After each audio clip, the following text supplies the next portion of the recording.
Hello, this is Caleb with Thank Bold, and I'm here with Miss Kay with Groundworks. Hello, Yes, Caleb. ma'am. Can you introduce Groundworks and your role in Groundworks? So, Groundwork Jacksonville is part of a national network. Yes, ma'am. There are 21 local independent 501c3s across the country Yes, ma'am. whose mission is to work in underserved neighborhoods to revitalize them using green space. Yes, ma'am. So to bring people outdoors and to enjoy nature. Yes, ma'am. So our goal is really, and that's what we're doing with Groundwork Jacksonville's big project is the Emerald Trail, which is a 34-mile trail and linear park system connecting 14 urban neighborhoods that encircle downtown Jacksonville and restoring 2 creeks that are going to be part of that trail network. Yes, ma'am. So, And I'm the CEO, by the way. yes, ma'am. The CEO of Groundworks. Yeah. Yes, ma'am. And also, I know that you have 15 years experience in local government, and your last position you were holding was Chief Administrative Officer over property appraisals. And I want to know, how did that experience empower you to make bold decisions within Groundworks? It's really interesting how things work out. Yes. So my undergraduate's in social welfare. I wanted Yes, to ma'am. save the world, Yes, and ma'am. then realized I couldn't really save the world. Went into the private sector, human resources. Yes, ma'am. And then when I had graduated from getting my master's degree, a city council person called me up and said, will you come work for me? Because I want to run for another office. I need someone to run this office. Yes, And I'm ma'am. like, isn't that a secretary? I just got my master's degree. Yeah. And it was the best move I made Yes, because ma'am. when you're working in city council, you get to know everybody, Yes. not just everybody there, but everybody in the city. You learn how the city works and doesn't work, like how it functions or doesn't function. So it was an incredible experience. And then he became the property appraiser, and I worked for him as his chief administrative officer. During that time, I got involved with Riverside Avondale Preservation. Okay. It's a neighborhood organization for a historic neighborhood, and served on their board and was their board chair for 3 years. And in that role, worked as a community leader with the city Yes, to ma'am. get things done for that neighborhood. So I was both in the city and then Yes. working with them outside the city. And it ended up being a perfect background for this job Yes, ma'am. because there's no way we can do this project without public funds. Yes. You know, it's a very expensive project. And under Mayor Alvin Brown's administration, they actually applied with the Springfield and Eastside neighborhoods to bring a groundwork trust to Jacksonville Yes, ma'am. because the city had struggled so long with cleaning up its urban land and waterways. Yes, ma'am. So they actually wanted a ground. So we are very much partners with the city of Jacksonville because what we're doing is working on city land to improve it, Yes, ma'am. you know, whether it's the creeks or the trails. So it was a great background for the job. Yes, It for really sure. was. Yeah. And I just want to know, like, as far as my life and how I started to experience more of it professionally and just creatively, I see how when you're very purposeful, things fall into place, even though a lot of things around you may be very chaotic. And you spoke about some key people, like you said, you got called from a council person to work with you. And I just want to know, leading up to that, what were some key events and things that took place where you were developing yourself and you didn't know that this opportunity was coming, but you were still working on yourself? What experiences were you going through? I think really, so with Riverside Avondale Preservation, the we developed the Riverside Arts Market when I was Yes. board chair. You know, so pulling that off, Yes, and ma'am. it's now 10 years that it's been in Yes. existence. Um, the uh, the Florida Department of Transportation wanted to widen the Boulevard, you know, the I-95, and Yes. I want them. I hate highways, by the way, and I want them to quit widening highways. Yes. We advocated for a shared use path that would connect Riverside and San Marco, Yes. and the FDOT ended up building it. So there was just, and working with the city council on that because we had to force their hand. They said no. Yes. So just working through all that, Yes, ma'am. having to work with public agencies Yes, to ma'am. get things done in the way that the community wanted them done. All of that was just, I don't know. I also am just a person who doesn't take no for an answer Yes. and never gives up. So I'm very Sure. tenacious. And that's probably my strongest skill, Yes, sir. you know? Yes, sir. I agree with So that. my old boss said, and it was like they did an article, and he was a quote saying, Kay is tenacious in a friendly sort of way. Hey, I kind of love that quote. no, for sure. I think endurance is one of the Yeah, best attributes just anyone can have because everything's a journey yeah, and everything's a marathon to a certain extent, and everybody has a particular distance they have to cover just to whatever degree of what you're getting into, and you don't know when the finish line's coming, you just know one step a day. yeah. So, I think you have to be clear on what it is you're doing, yes, right, and where you're going, yes, because it makes it so much easier to then stick to that. true. And with everything that you're doing for the community, you have to have a certain amount of vision, and particularly in 2017 when you had joined with Groundworks, and you're very passionate about this goal that Jacksonville had, this dream of the trails that was 100 years old from what they say. And I just was curious, how did you come across that dream? Was it handed to you by someone else speaking about it, or did you come across it while trying to enrich the city? So I had been thinking for 3 years, how can I get paid for my passion? Because Yes. property appraising is not my passion, right? um, and urban core revitalization is what I'm passionate about. Yes. Wanting to spread that beyond Riverside. So the property appraiser after the guy I worked for let me go after a year. Wow. And you know how things happen for a reason? Because I wouldn't be in this job if that hadn't happened. Yes. It like forced me to look, and this was available, and they'd been looking for somebody for a year. Yes. So when I first took the job, it was a new mayoral administration, and the organization hadn't really developed a relationship with that administration. And the only thing they had done at the time was a youth program. Yes. So I realized we had to have plans. You can't get anywhere without a plan. Yes. The city, there was this vision of this emerald necklace, right, which was a linear park system around downtown, and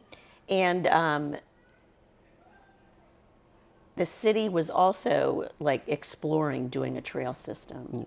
So I'm like, well, we need to get in front of this, and we need to do it. Yes.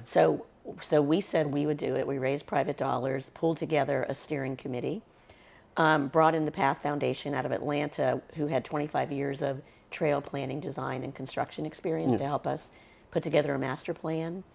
And what Path Foundation had never done that we insisted on doing was we brought residents on that steering committee from the neighborhoods.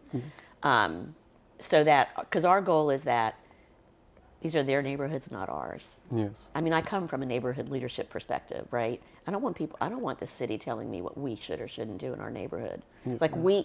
if you have people that feel like they can actually make a difference in their neighborhood, you're going to have a stronger neighborhood. Yes, ma'am. And the only way they know that is to bring them to the decision-making table and have them be making decisions for their Exactly. neighborhood. So that's our approach, and that's been our approach from the beginning. Yes, ma'am. And the first trail segment, the La Villa Link, which is going to be done one of these days, one of these months, actually came about from the residents requesting it. It wasn't in the original draft plan, and so I love that happened.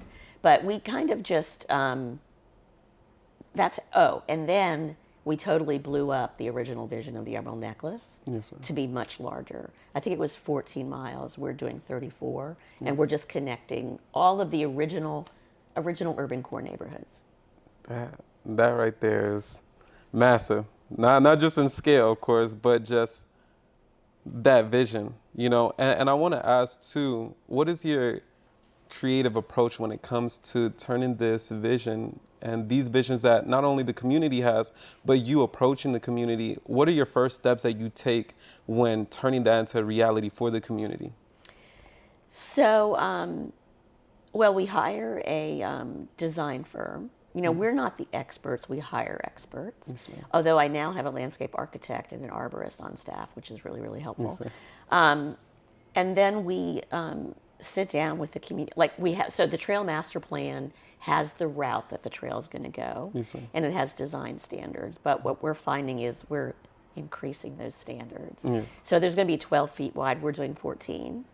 And then I had somebody say, "Do you think you could do 16?" I'm like, "Dang." Now I have to try to do 60. Yeah. Because it's really important to us that we are responsive to the community. Yes, ma'am. You know, we're not only listening, but we're acting on what it is they want. So, so it's pulling them together to get their idea. So right now we started designing the Riverside Link, Yes, ma'am. which is segment number 3, and one segment goes down Riverside Avenue from Ram to Memorial Park. So we pulled together the stakeholders on that stretch. Yes, ma'am. The Cummer Museum, the Garden Club, Memorial Park, Riverdale Inn, all those folks, because they all have master plans for their facilities. And so you create these win-win situations, and we get their input on that as we design. Yes, ma'am. And so we do that for kind of each segment. That's our approach. So on Hogan Street, we pulled together, because they're different, right? So Hogan Street isn't really resident so much as it is those property owners along Yes, there. ma'am. So we pulled all of them together because they're investing a lot of money in rehabbing historic structures, which I absolutely love. Sure. And so again, we pulled them together and said, let's talk about how we do this and how it meets your needs and our needs. Yes, ma'am. So it sounds like you guys, well, not just sounds like, but you guys are a very important aspect to the infrastructure of Jacksonville as far as a cultural sense, also introducing more for the people that are coming and for the people who are already residents here. So I really like that. And I want to go back to some of the first community initiatives that you were in prior to a lot of professional aspects of what you were getting into. So came in as a community, like you wanted to serve underdeveloped communities and urban communities. And Kind of going back to my roots with my undergrad in social welfare. yes, ma'am. Yes, ma'am. So definitely, we see all the different key events that took place. But what developed your character to even get into this field in the first place? So I'm an Aquarius. Yes, ma'am. That's kind of how we are. Yes, You know, I don't really know. I don't really Yes, know ma'am. how to answer that, except I'm just what drives me is making is like affecting communities in a positive way on Yes, a ma'am. as larger scale as possible. So Yes, ma'am. when I was in grad school, I started getting involved with JCCI, Yes, ma'am. Jacksonville Community Council Inc., which has kind of gone away, and maybe, but the city paid them to do a study a year, and then they would do a community study a year, and I just started participating in their studies, which was bringing just whoever wanted to come from the community to look at an issue and make recommendations, and it was such a good learning experience because they had a process of how they went about that. Yes, ma'am. And the biggest thing I learned is trust the process. Yes.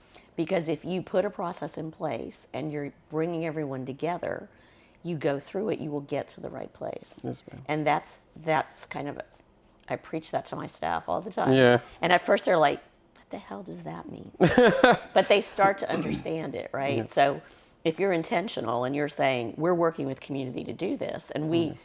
so let me talk about McCoy's Creek project, because that was our first design project. Yes, ma'am. The city, I don't know if you're familiar with it, but the western end, which is west of 95, the city was going to close a road Yes, ma'am. that flooded all the time and then just let it flood. That's all they were going to do. Yes. And then in Brooklyn, they were going to widen it in a not very natural way. That was going to be their solution because it's their number one flooding priority for decades. It has been, and it's expensive to address, right? Yes, ma'am.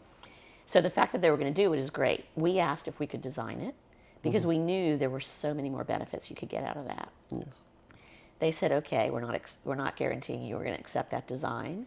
We raised private dollars. We hired a firm that are experts in natural channel design because we're taking it back to a natural creek Yes, ma'am. and Florida creeks, and then worked with the city as we were going through that design. And they not only accepted the design, but hired that firm through a competitive process Yes. to finish that design. And so we've worked with the McCoy's Creek neighborhoods for 5 years now. Yes, ma'am. And in the North Riverside neighborhood, which is the western end of the creek, well, number one, that neighborhood had every one of their recreational amenities taken away for retention ponds that didn't solve the flooding problem. We're talking tennis courts, basketball courts, and had no say in that. Yeah. And so when we started working with them, there was major distrust, rightly so, Yes. right?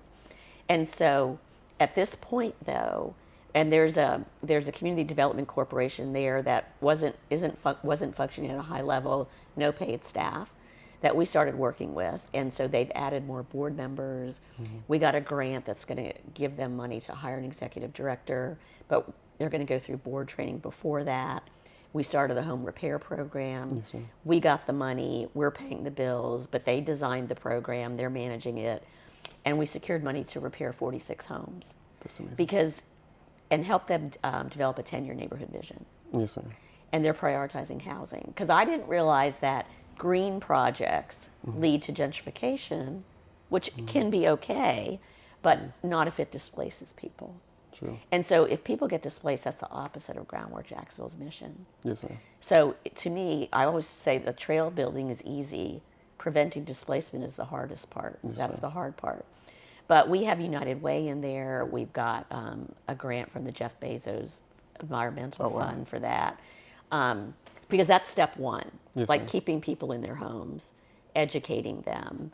And so that's what I'm talking about. We're not just there building a trail. We're Yes. actually doing community building, neighborhood building to make them stronger, to be able to lead their own neighborhoods and lead revitalization efforts. And so one of our big goals is to help every neighborhood within the trail geographic area to develop an affordable housing and economic development plan Yes, ma'am. for themselves that's driven by them.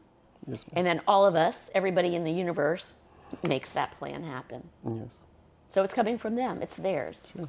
That's our goal. Yes, ma'am. So some people may see it as from the outside, not knowing too much of the intimate detail, just as recreation, but it's really community restoration that you guys are going about. And It's environmental restoration Yes, and ma'am. it's community restoration. yes, Yeah. ma'am. Yeah. So to kind of summarize or wrap everything up into another question, I want to know, with you and your team, how are you guys for the next year to 5 years? How are you guys thinking bold in your next steps of being able to complete some of these projects you guys have? Well, the first trail segment will be done by the end of April. Yes, ma'am. Segment number 2, Hogan Street, we'll start construction in April. Yes, ma'am. McCoy's Creek, the first phase is under construction. We secured the headwaters for McCoy's Creek was not in the city's scope, so we took that on, and we secured 10.3 million to get it constructed. The city's going to construct that. That'll start in the fall. Groundwork secured $9 million to design Hogan's Creek, so that design is happening now. Our biggest challenge there is that it is buried underneath the Arlington Expressway, which causes major flooding upstream. So we need to raise the Arlington Expressway into a bridge so we can daylight the creek underneath it. Yes, ma'am. Because it's like a bottleneck right now. That is the most challenging aspect of this project because you're talking about the FDOT. It's as expensive as the creek restoration itself. So it's like, dang, it's good we did McCoy's first because Hogan's Creek is even more complicated. Yes, ma'am. That alone is bold. Yes, ma'am. Taking that project on is bold. It is. And I just want to thank you for your time. It's Absolutely. been an amazing conversation, and a lot of insight to just more the inner working of the community and people like yourself with organizations like Groundworks to do some amazing restoration for the community. And with that being said, it's been another one. Thank you to all the bold thinkers for tuning in. And we want to thank Miss Kay for her time, her mind, and her innovations. And until next time, think bold.